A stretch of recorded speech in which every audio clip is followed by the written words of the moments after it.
segera menuju ke E-Ranger dari Turki. Kita mengucapkan selamat menyaksikan. Lambung tinggi pesawat ke udara, sudah ada take off yang terjadi. Ini dia E-Wrangle kita yang pertama, atau bisa dibilang match yang kedua. Di mana pesawat mengudara berangkat dari Severny menuju ke arah Novonebroye. Tidak terlalu merepotkan untuk drop spot bagi tim Indonesia.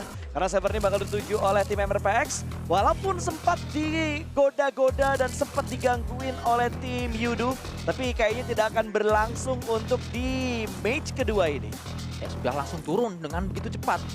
Perwakilan dari Indonesia yaitu MRPX karena kita tahu bersama dari drop zone mereka, drop spot mereka akan berada di utara. Mereka akan turun di Severny. Kalaupun bukan Severny, yang menjadi pilihan selanjutnya tetaplah Severny tetap. area, oh ya, Severny. Satu lagi Milta Power kadang yang menjadi second drop spotnya untuk si MRPX. Betul, tapi tentunya menguntungkan dengan flag pad yang berangkat dari arah Severny menuju ke arah Novo. Turun di Severny menurut gua akan dapat banyak banget keuntungan.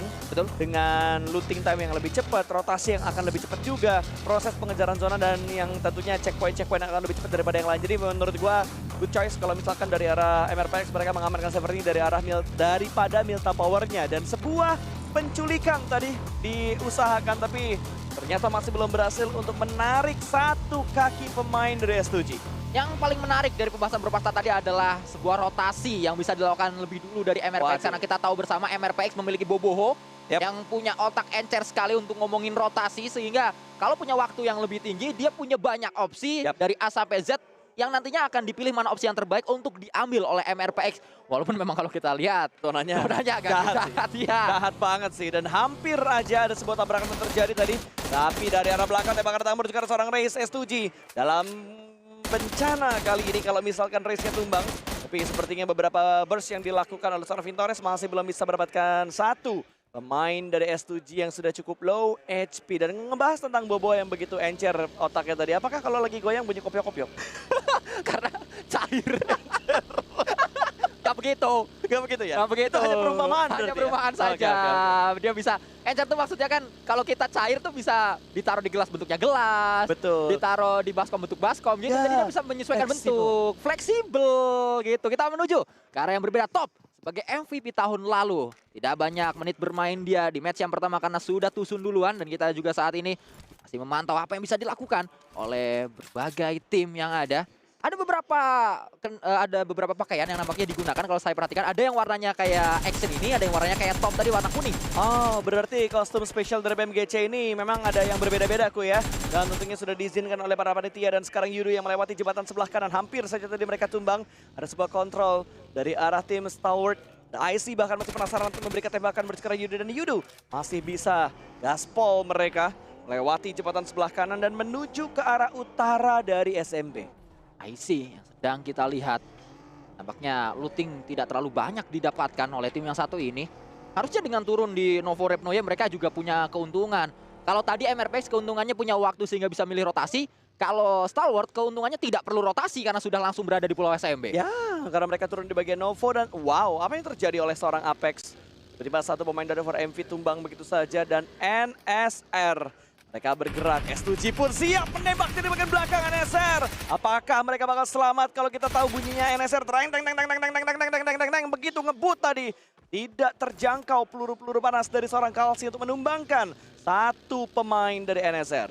Pindah nampaknya mencari sisi sebelah kanan atau jembatan kanan yang sedang diincar oleh tim asal Korea yang satu ini. Mendapatkan elim begitu tinggi di match pertama tapi tidak dibarengi dengan placement point yang juga tinggi sehingga hanya bisa berkutat di peringkat ketiga. S2G sudah ada di peringkat kedua. Sementara itu peringkat pertama inilah dia Alpha 7 yang bermodalkan 10 poin placement hadiah dari WWCD tadi. Tapi Nomi juga tidak ingin ketinggalan. Di dekatnya ada Rayzed. Dua tim asal Eropa. Ini adalah dua perwakilan Eropa. Satu-satunya atau dua-duanya yang ada di sini. Karena Eropa hanya mengirimkan dua wakil. Satu dari Kazakhstan, satu lagi dari Turki sebagai tuan rumah. MP dan juga S2G. Emang beneran S2G Eropa? Kalau dia tinggalnya di Istanbulnya bagian Itu kan- Asia. Itu kan start teritori doang. Daratan. Tapi tetap Eropa. Tapi kalau Kazakhstan juga. Kazakhstan tuh sama kayak si Turki Oh, bentuknya. ada. Kazakhstan tuh lebih dekat ke Asia tapi dia masuknya Eropa. I see. Gimana kalau mereka tukeran tempat aja? Oke, kalau begitu kita bakal saksikan di mana MP yang cukup dekat satu anggotanya bertemu dengan tim S2G. Ada race juga, 1v1 situation, belum ada backup di antara kedua pemain ini. Masih bermain mereka. Satu nahan di bagian broken wall-nya, satu masih kembali ke arah mobilnya, dan Naomi tidak ada niatan untuk melakukan explore ke daerah tersebut. Karena mungkin ada shot call dari pemain-pemain lainnya untuk segera melakukan sebuah regroup, dan The Xavier cukup dekat dengan Naomi ini. Ada sebuah pengintilan dari bagian belakang. Dan ternyata The Xavier lebih tertarik untuk menuju ke bagian mercusuar, dan MP mulai melakukan sebuah proses regroup di, aduh gue mau bilang di menit ke, tapi gue lupa tidak ada menitnya lagi. Ya, di pergerakan Blue Zone yang ada di menit ke 2 detik 42. Ya, Farajin kembali bermain untuk Xavier. Xavier memang sangat bergantung kepada akan mampu menghadirkan sebuah poin, mendobrak asli Lamborghini. Lagi melakukan sebuah upaya dengan DP.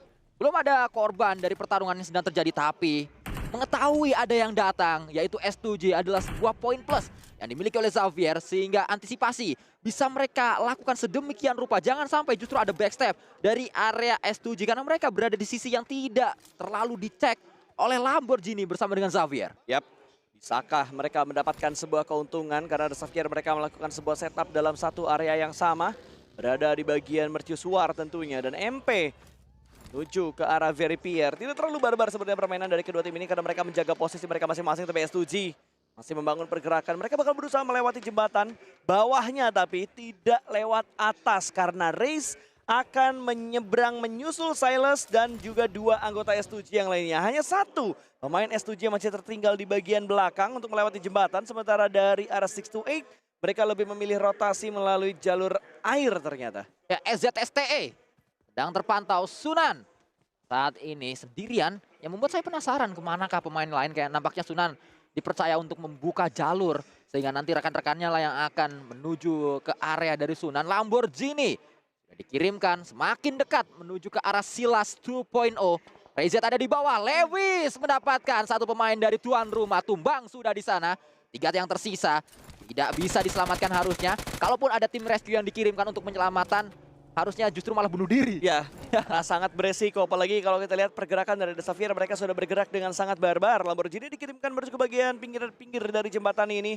Tentunya berusaha untuk mendapatkan knockdown-nya. Bukan knockdown, tapi finishing point.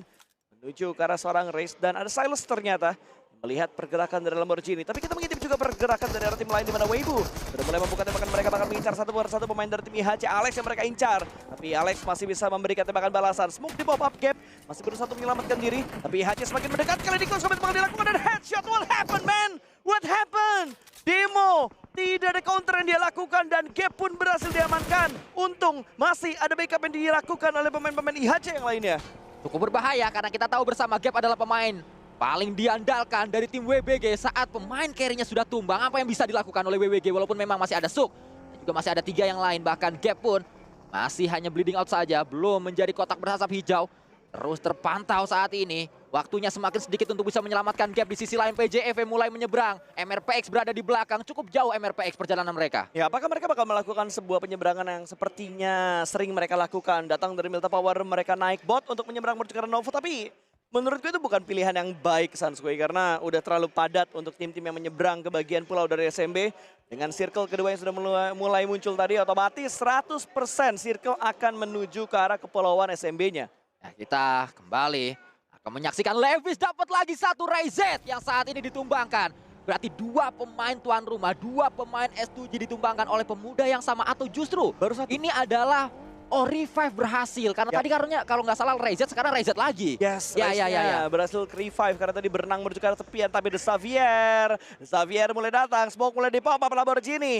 Apa yang akan dia lakukan? Menembakkah, melemparkan granatkah? Karena ada di bawah kaki dari Lamborghini persis. Dia bakal mengintip menuju ke bagian tongnya. Bergeser pemain-pemain dari S2G, namun tembakan dari Lamborghini masih belum bisa mendapatkan knockdown. Yang berikutnya revive kembali dilakukan dan berhasil kali ini. Namun Kalsi terlihat oleh seorang Lewis tumbang kembali satu, bahkan langsung dipulangkan menuju ke lobby. Lamborghini masih mencari karena ada satu pemain S2G lagi yang ada di bawah jembatan. Hamsi G yang sedang diincar. Satu hal yang ingin saya katakan kepada Lamborghini, itu ada granat dipakai ataupun ada molotov coba dilempar ke bawah. Karena kalau lempar molotov harusnya bisa rata 2 pemain tadi. Cuma ya itu dia Ada tekanan Grand Final nampaknya sedang dirasakan oleh berbagai tim yang ada di sini. Tidak mudah untuk bisa bermain dengan ketenangan penuh. Apalagi yang dihadapi adalah tim tuan rumah. Betul sekali, ada banyak cheering yang dilakukan oleh para pendukung dari tuan rumah tentunya. Akhirnya memainkan sebuah granat, namun Raze, bisakah dia selamat? Backup datang kembali dari bagian belakang, lompat menuju ke arah jembatan. Masih bermain di bagian pinggir kali ini para Jin. Bisakah dia mendapatkan pemain dari S2G yang sedang memberi lemparkan? Akankah bisa connect karena Sylas sudah tercicil HP barnya. Smoke di pop up kembali. Bison ada di tangan seorang Sylas dan tumbang untuk yang ketiga kalinya. Akhirnya dilumatkan kembali, tapi apakah para Jin masih punya waktu untuk melakukan healing? Tidak ada boosting, ada edge kit, tapi apakah waktunya akan sempat? Oh, ternyata masih sempat berpasta karena nambah justru saat ini Yap. HP yang dimiliki oleh para Jin. Perlahan namun pasti. Sylas, menggunakan pisau. Bahkan langsung ada teriakan dari supporter S2G karena dipermalukan di hadapan supporternya sendiri. Ya, tiba-tiba ada sebuah taunting tadi yang dilakukan untuk memulangkan main S2G dengan menggunakan sebuah pisau. Dicucuk tadi dia. Dan kita melihat dari PJEV, satu anggotanya tumbang tadi. Apakah akan dipulangkan? Yap, dipulangkan ternyata menuju ke lobby. Proses penjegalan terjadi, MRPX belum terpantau karena sedari tadi kita masih melihat battle di jembatan yang kali ini melihat antara The Xavier dan juga MP. Time screen tim Indonesia cukup sedikit kalau kita saksikan berpasta dari match pertama. Kita terus melihat fight yang dihadapi oleh Xavier, melihat fight yang sedang dihadapi oleh S2G yang memang menumpuk di sana. PJEV harusnya bertemu dengan MRPX. Miseri sudah sampai ke dalam, tapi teman-temannya tidak bisa bergerak dengan cepat karena penjegalan akan terjadi. Aduh, ada MRPX juga di belakang dari PJEV, dua tim Indonesia. Mereka bergerak beriringan, kali ini mereka bakal melewati jembatan sebelah kanan. Ini masih belum terpantau seperti dibilang sama Sanskui. Screen time sedikit dan ini dia IHC membombardir tim dari PEL. Dibuat tusun, dipecundangi, mereka pulang di hashtag 15 dengan hanya satu eliminasi. Wow. Apakah sepele? Tim dari PL ini, S7 pun pulang nampaknya menuju ke lobby WBG. 2 kali kita melihat mereka tidak maksimal. 2 match 1 poin. Ya, bahkan lihat dari Six White mereka juga masih belum bisa mendapatkan poin yang terlalu banyak. Dua tim PEL ini sepertinya mereka butuh waktu adaptasi yang begitu banyak. Dan kita bakal berfokus kembali menuju ke jembatan di mana IHC mengincar tim lain lagi. Face clean yang bakal mereka incar. Tumbang satu, tidak ada backup tentunya, merepotkan sekali. Tapi ada dua orang yang akan datang dari bagian belakang. Bisakah mobil ini selamat? Oh my god! Man, 9 eliminasi. Dua tim terjegal oleh IHC. Bahaya nyari kutu kalau bisa 2, kenapa harus 1? 2 kali loh. 1 kali mah nggak apa-apa, 2 kali di match yang sama dan kita akan terus melihat saat ini tembakan dilakukan MRPX. Yoru sebagai penyelamat di atas. Yoru mencoba memulangkan tembakan kembali. Leon menjadi pemain terdepan. Yoru mengharapkan mau mendapatkan. Oh, nampaknya tadi harusnya melempar ke utility tapi ternyata panci. Ada sedikit ketegangan nampaknya di tangan Yoru. Semoga dia bisa tenang menghadapi hal tersebut tapi belum berhasil. Ayala tahu di mana Yoru berada, tembakan Yoru. Anak muda jangan loyo, ayo Yoru. Tapi ada jam. Waduh, ada jam yang dilakukan tadi untuk menghindari tembakan, justru terpleset sedikit harusnya itu. Sangat disayangkan Yoru. Revive menjadi PR untuk MRPX. Jadi makanan empuk dari Shadow, TEC ada di sisi yang lain. Betul, dan kita langsung berpindah. Nice try untuk MRPX tentunya. Hashtag 12, 1 eliminasi bukan hal yang kita inginkan. Tapi The Xavier, mereka mulai menunjukkan kaki-kaki mereka yang begitu kuat. Tentunya mereka bakal berperang dengan satu tim yang cukup dekat dengan mereka. Ada tim dari NSR, ada tim dari 4MV. Three-way showdown akan terjadi, bahkan 2 sudah tumbang dari The Xavier sementara ini. Levis memang diandalkan untuk bisa dapat elimination. Dia masih bertahan, dia meninggalkan rekan-rekannya, tidak ingin mengambil resiko. Yap, Xavier menjauh dari area pertempuran. Lihat bagaimana IHC 9 elim udah kenyang baru masuk. itu dia. Yang penting konsisten, bisa ngebawa 6-8 poin dalam setiap match-nya. Itu akan membuat mereka tertahan di bagian papan tengah dan akan berjarak begitu tipis poin-poin mereka menuju ke puncak tentunya. Tapi dari area NSR mereka sedang berperang dengan Blue Zone juga karena mereka masih bergerak di pikiran Blue Zone kali ini. 2 tim, 3 tim, 4 tim bahkan tertahan di bagian barat. Dan kalau kita lihat-lihat lagi PJEV, mereka akan masuk dan akan segera bertemu dengan tim Stalwart, Sanskui. Ya, kita menyaksikan circle begitu jahat, Bro Pasta. Yes. Ini Grand Final PMGC tapi circle-nya sangat memeras otak semuanya. Itulah kenapa semua fight di berbagai sisi. Dan akan terus kita pantau. Lamborghini akhirnya tumbang, Ziol pun tumbang, Blue Zone ikut sabur dari fight yang sedang terjadi karena IHC tadi terlambat untuk masuk. Ada satu pemain dari NSR, Z, masih tertinggal saat ini. Doc, Is, yang di belakangnya sudah tidak ada 922-nya. Dari tim 4MV, utility sudah pasti masuk. Kalau kayak gini caranya, tinggal menunggu waktu saja meledak dan betul saja masuk pelurunya atau utility-nya. Ya betul, dan melihat satu pergerakan naik ke bagian atas, namun Is masih bisa menyelamatkan diri, namun tembakan berikutnya bisa mendapatkan seorang Is, tapi masih ada backup yang begitu brilian dilakukan, dan NSR menjadi pelakor yang nembak siapa, yang diuntungin siapa, dan sekarang NSR Dizzy akan memberikan pressnya menuju ke arah 4MV. Doc dipaksa mundur ke bagian belakang, menggunakan baginya, bergerak lebih cepat. Akankah terpotong dan terpotong? Ternyata masih ada sebuah cut rotation yang begitu baik dilakukan oleh NSR. Dibuat bonyok dua tim tadi, The Xavier dipulangkan, bahkan dari 4MV. Sekarang mereka dibuat bonyok setelah tadi mereka begitu meyakinkan untuk di Sunhawk. Dan kita masih akan memantau dari arah yang cukup jauh, Iftar. Akhirnya ada tembakan dilakukan oleh Yudo Alliance. Walaupun Yudo Alliance tadi sampai hashtag 2, tapi kita tidak melihat mereka fight. Yap. Mereka hashtag 2 karena mereka hanya berdiam diri, mereka mendapatkan zona, mereka sabar. Kesabaran itulah yang akhirnya berbuah placement point, tapi tidak dengan elimination point. Betul, tapi kali ini dari Yudo mereka sudah mendapatkan 1 eliminasi. Total mereka berarti sementara ini sudah mendapatkan 9 total poin yang menahan mereka ada di peringkat kelima. Buah pergerakan dari IHC, last man standing berjuang tentunya untuk mendapatkan placement lebih baik lagi, tapi Demo cukup low HP. Tembakan datang dari Yudo juga untuk bisa melumatkan pergerakan dari Demo dan berhasil Olio menculik 1 poin. Dapatkan 10 eliminasi tanpa placement point untuk IHC. Mendapatkan zona adalah keuntungan.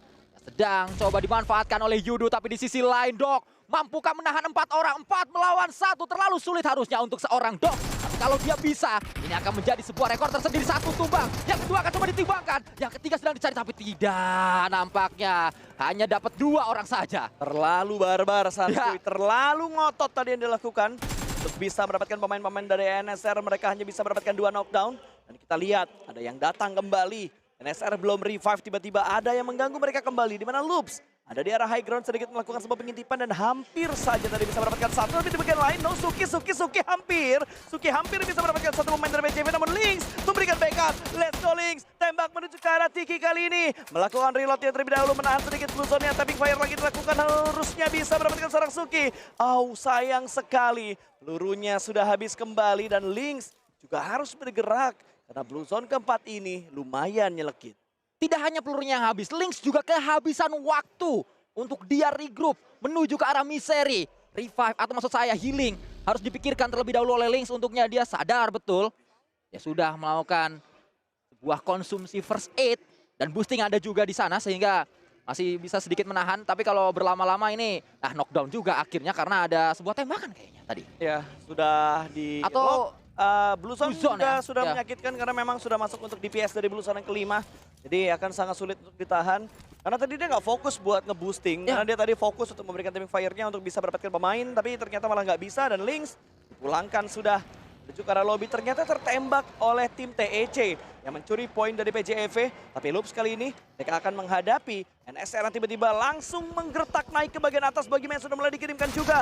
Bisakah Cardozin mendapatkan 1, bahkan dia ternyata malah bisa mendapatkan 2. 1 pemain lagi tertahan di bagian belakang. DBS dimainkan dan rata. Loops mega play memulangkan Opa-Opa. Dwencana dipulangkan menuju ke arah lobby. Ichi Nissan 3 orang, hanya butuh 1 pemain Brazil untuk mendapatkan 3 pemain Korea tadi. 3 orang dengan DBS, tutor DBS dilakukan Cardozin di PMGC Grand Final. Yap, sementara kali ini Loops yang akhirnya mendapatkan sebuah boostingan poin 7. Eliminasi mereka kumpulkan. Setelah tadi mereka gagal mengumpulkan poin banyak di match yang pertama, mereka hanya mendapatkan 1 poin. Tapi kali ini sudah ada 7 eliminasi yang berhasil mereka kumpulkan. Tapi tentunya nice try untuk MRPX. Sudah dipulangkan, PJEV dari Indonesia masih bertahan dengan 2 anggota mereka yang harusnya menyisakan seorang Misery dan juga seorang Luxi. Tapi jaraknya cukup jauh bro, pasti ini yang membuat saya khawatir. Misery dan Luxi tidak berdekatan, mereka dipisahkan oleh STE, ini dia Stalwart yang memisahkan keduanya. Tapi kita akan lihat terlebih dahulu replay demi replay yang ada di kesempatan tadi. IHC yang memang begitu menyakitkan menuju ke 2 tim yang berbeda dengan cara yang sama. Tapi kita melihat ini juga Cardozin, tutor DBS dilakukan oleh dirinya. Tapi di backup juga tadi kalau nggak salah sama pemainnya Loops yang memberikan backup dari jarak yang lumayan jauh. Ayala tadi kalau gua nggak salah yang menembak pemain terakhir dari arah NSR dan Luxi. Punya PR cukup berat, last man standing untuk PJEV. Bisakah membawa placement yang lebih baik lagi? Kalau kayak gini menurut gua gimana caranya mereka bisa survive lebih lama daripada cari eliminasi? Ya keadaannya sudah sangat sulit, tinggal satu orang terakhir. Dan di dekatnya ada pemain stalwart ini yang menjadi bahaya. Utility sedang disiapkan oleh Sunan. Dilontarkan ke bawah sana. Alpha 7 sebagai pemuncak klasemen, inilah dia penantang-penantangnya untuk bisa mengkudeta posisi puncak. Tidak nyaman pastinya untuk berada di puncak klasemen dengan keadaan seperti ini. Tapi 2 kali late game didapatkan oleh Alpha 7. Placement point mereka dapatkan 2 kali berturut-turut. Betul. Begitu meyakinkan pastinya. Dan lihat Alpha 7, mereka bermain sabar, mereka bisa kontrol zona dengan cepat, mereka tidak buru-buru buat dapetin eliminasi karena mereka tahu ketika mereka bisa masuk untuk menuju ke arah late game, otomatis setidaknya mereka bakal mendapatkan 2 top yang masih belum bisa mendapatkan seorang Gardozin. Memprediksi pergerakan dari seorang Gardozin dan Molotov dilemparkan terbakar, dia bahkan bisa ternyata dicuri oleh tim Stalwart. Poin bertambah, 3 eliminasi untuk Stalwart sementara ini. Berapa lama Luxi akan bertahan? Zona akan menentukan. Luxi perlu maju. Masih bisa. Masih bisa memang Propasta, tapi yang saya takut nih, Stalwart-nya ada di situ terus dari tadi. Ini kalau dilihat strateginya Stalwart, mereka udah screening out-nya bagus banget. Ya. Mereka nguasain banget bagian utaranya. Mereka ingin make sure tidak ada yang menculik mereka dari bagian belakang. Melakukan sebuah split 2-1-1 sementara ini, bahkan lihat Nears-nya. Dia muter lagi ke arah luar untuk memastikan area belakang mereka aman, gue. Ya Luxi bergerak kali ini, perlahan namun pasti. Kita akan berpindah terlebih dahulu menuju ke arah yang berbeda. Karilo ketahuan tembakan dilakukan dengan sebuah barrel nampaknya dibuat turu seorang Karilo. Wah gila, weaponnya menyala-nyala ya. Memang kalau kita ngomongin PMGC kali ini skinnya benar-benar membuat kita kok pengen gitu ya. Kan. Kok gak pernah dapet yang kayak gini gitu kan. Itu yang membuat kita iri tentunya. Tapi dari arah 6-8 mereka sudah mulai mengejar poin kali ini. Menargetkan Alpha 7 yang ada di depan mereka. Masih mencari kembali berapa pemain-pemain yang ada di bagian bawah. Sebuah low toss akan dimainkan tipis. Dia tahu di bawah sana ada orang, bakal langsung dilemparkan begitu saja, namun Senap berpindah ke tempat yang lebih aman. Tidak terkena damage sama sekali dari lemparan granat 6-8. Terlihat dari arah yang jauh Yudo Lions. Lagi-lagi sampai late game Yudo Lions. Tapi late game kali ini lebih baik dibandingkan late game di Sanhok tadi. Karena late game saat ini Yudo Lions sudah mendapatkan elimination dan mereka berani untuk keluar melakukan tembakan. Ini menjadi momok berbahaya juga untuk tim yang ada di peringkat atas. Karena diam-diam Adik Luk berhasil untuk memberikan sebuah tembakan demi tembakan. Iftar tadi yang dapat knockdown, tapi Iftar langsung dibalaskan. Dia pun tumbang. Di sisi lain, pemain dari EZSTE 3-3 dapat lagi, atau Sansi maksud saya. Dapat lagi dari tim Alpha 7 tadi. Selesai sudah. Kita menyaksikan top yang coba untuk melakukan tembakan. Iftar sudah ketahuan. Datang Sunan ingin mendapatkan Iftar. Ada balasan dari atas, tapi Sunan juga punya batu. Yap, masih berusaha mereka untuk bertahan. Tapi Iftar sepertinya tidak bisa bertahan lebih lama lagi. Iftar sudah dipulangkan menuju ke arah lobby dan 6-8. Pergerakan mereka begitu meyakinkan untuk memberikan backup. Tapi sayang sekali tadi tidak bisa memberikan backup. Sementara Stalwart masih berada di bagian atas. Mereka melakukan sebuah split. Sebuah kepercayaan dan komunikasi tingkat tinggi dilakukan oleh tim Stalwart kali ini. Nears ditugaskan. Dirian dia. Ya satu. Split yang mereka lakukan kali ini, Stalwart menunjukkan gameplay yang lebih berani daripada yang mereka lakukan di babak league kemarin. Ya kita tahu ini adalah tim yang begitu ganas, ini adalah tim yang sangat kuat. Bahkan kembali terjadi di sana Luxi, perlahan namun pasti tetap berada di top 4. Berapa placement yang bisa didapatkan oleh Luxi pastinya sangat membantu timnya, sangat membantu PJV untuk menambah poin karena 2 match. Dari segi elim tidak terlalu banyak. Tapi top 4 yang di sementara ini diamankan oleh Luxi. Menurut gue adalah sebuah hal yang bagus, tapi 3-3 kembali lagi. Backline-nya kosong dan bisa mendapatkan satu. Olio ditumbangkan begitu saja. Ada tembakan dari bagian belakang dan 3-3. Dia bisa bertahan, tapi ternyata yang membuat dia knock adalah Blue Zone. Bukan tembakan backup dari seorang Adik Luk. Ya, masih ada 3 pemain aktif yang dimiliki oleh Yudo. Lebih dari cukup untuk bisa mendapatkan lawan-lawannya. Tapi masih dengan setup demi setup yang sedang dibangun. EZSTE tidak mudah, revive menjadi PR untuk tim yang satu ini. Sehingga 3 pemain saja yang harus maju. Keluk mulai terkena damage. Sunan. 1 pemain, Flex pun mulai ping HP-nya menandakan kalau mereka tidak baik-baik saja. Hanya ada sebuah smoke yang menjadi andalan untuk menutup vision dari berbagai lawan, dan smoke sifatnya sementara. Tembakan dilakukan kembali, 1 knockdown didapatkan. Yang kedua harusnya dapat, tapi untungnya ada balasan dari seorang Flex tadi. Ada Sing yang juga tadi memberikan tembakan, dan 6-8 kali ini Jika mendekat menuju ke arah Yudu, dikontrol dengan sebuah angle yang di-lock dan dipulangkan. Yudu menuju ke arah lobby top 3 untuk PJEV di match kali ini. Tapi tidak ada poin eliminasi yang banyak dia bawa. Karena memang hanya menyisakan seorang Luxi. Ada Stalwart yang memberikan sebuah pengecekan namun dibalas begitu saja. Sunan hampir bisa mendapatkan satu dominating. Berhasil diamankan oleh tim 628. Sementara ini 628 dan juga tim Stalwart. Mereka sudah saling mengetahui posisi mereka masing-masing. Stalwart nampaknya mendapatkan dukungan dari warga Mongolia yang jauh-jauh datang ke Turki karena mulai ada sayup-sayup STI Yang saat mana ini. tapi? Bener juga ya dua-duanya STI ya. Ntar dulu gue liat benderanya. Mongolia kok itu benderanya Mongolia berarti Stalwart. Teriaknya STI. Dukungnya yang mana dua-duanya Salah dia STI? teriaknya ya. Iya. Menjadi sangat menarik tapi akan kita lanjutkan saat ini. Semoga saja ada sebuah keajaiban. Semoga saja Luxi mampu mengulangi apa yang sempat dia lakukan di Miramar waktu itu. Betul. Kita lihat kali ini. Sudah bisa mendapatkan satu eliminasi. Mendapatkan sebuah crate juga. Akankah Luxi bisa bertahan lebih lama lagi dan dia membuka tembakan namun sayang sekali masih belum bisa mendapatkan buah tambahan eliminasi. Nice try untuk PJEV. Dua tim tersisa STE versus STE. Kita akan melihat STE. Yang ori yang cabang mana nih? Atau STE pusat. Yap. Kita akan lihat STE cabang atau STE pusat yang bisa mendapatkan sebuah elimination pertama tapi nampaknya Stalwart tumbang top. Pemain paling berbahaya yang dimiliki oleh Stalwart sudah ditumbangkan. 628 mendapatkan start yang cukup baik walaupun di sisi lain 628 udah hampir tumbang lagi. Kalau sampai ada yang knockdown 2 dia akan sangat sulit dan ya ini harusnya WWCD untuk Stalwart. Terlalu cepat saya mengatakan karena balasannya juga ada Sunan. Kembali untuk mendapatkan satu pemain dari Stalwart. Stalwart menyisakan satu pemain aktif yang mencoba memutar-muter di sana. Oh, dua pemain aktif yang coba memutar.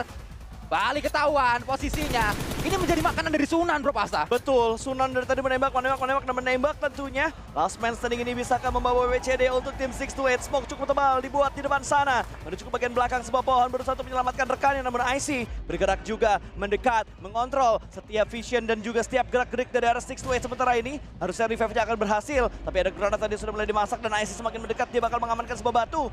Ada pergerakan dan split yang sedang dimaksimalkan. 2 lawan 4 tentunya bukan sebuah hal yang mudah. Tapi satu pemain sudah bleeding out dan granatnya connect. Action bisa kembali lagi mendapatkan satu knockdown menuju ke 628. Granat terus-terusan dilemparkan dan itu dia IC bisa dibungkam begitu saja. Stalwart berhasil mengamankan winner chicken dinner pertama mereka match yang kedua ini. Ada dukungan langsung dari warga Mongolia yang datang ke Turki. STE pusat kita nobatkan kepada Stalwart dan STE cabang kita nobatkan kepada SZSTE. Yap, itu dia battle STE yang terjadi yang pertama kali ini 1-0 untuk Stalwart yang berhadapan dengan 628 tentunya. Congratulations, WWCD kedua, dua tim yang berbeda, permainan yang sangat fantastis dari 16 kontestan finalis kita. Ya, 10 negara berkumpul di sini. Dan ini dia WWCD yang bisa kalian lihat asetnya dengan begitu megah di Ulker Sport Arena Istanbul, Turki. STE Pusat Stalwart hasil mengamankan WWCD di match yang kedua PJEV. Jangan lupakan mereka juga sampai ke hashtag 3. Ya,